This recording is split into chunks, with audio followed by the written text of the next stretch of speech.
Flat tires are the worst. Most people are gonna call somebody to change their flat tire for them, but if you're in an unsafe area or you don't wanna wait for somebody to come do it for you, this video is for you. You can start by popping your trunk. Most spare tires are gonna be in the trunk underneath this liner. On trucks and vans, they're often underneath the car down here. On a car like this, you can lift this up, take off this nut by lifting up this and taking this off. Then you can lift this up and pull your spare out. Now onto tools.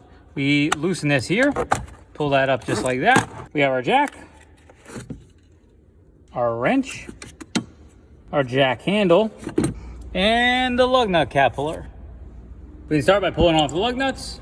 Now we gotta break our wheel bolts loose. You wanna make sure your e-brake is on and your car is in park if possible, or gear if you have a manual. So you take that end, you put it on the wheel bolt like so, and you break it loose best by stepping down on it like so. Once you have broken all of your wheel bolts loose, you're ready to jack the car up. First thing you want to do before jacking up a car is making sure first you're on even ground and you're in a safe spot. The base of this is going to hold up all the weight of the car. What that means is don't put that thing on dirt, mud, grass, or anything like that, because that could sink into the ground. In an absolute pinch, you could use this, remove it from the car, and actually put the jack on top of that, although it could damage it. So, use that as an emergency situation. Then we're going to spin this up.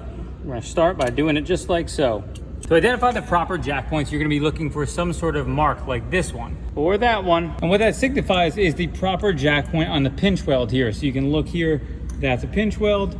The proper jack spot you can see is kind of a notch that's bigger. As you jack this up, you're gonna continue to go up until that channel is in that pinch weld just like that. So what we have here is this is intended to hold on with this hand, this just like this, and then you can just crank just like that. Now that you're jacked up off the ground, you're gonna remove your bolts and put on your spare tire. Also, if you have a donut spare like this one, do not put this on the front of your car. If your front goes out, you will remove your rear wheel, put it on the front, and then put the donut on your rear. While I know that's inconvenient and you saw somebody with an Altima doing 95 down the highway with a spare on the front, it's more convenient than death. Also, pro tip, when you take the old wheel off, throw it underneath of the car while you're putting your spare on. This will ensure if the jack falls that you are actually safe.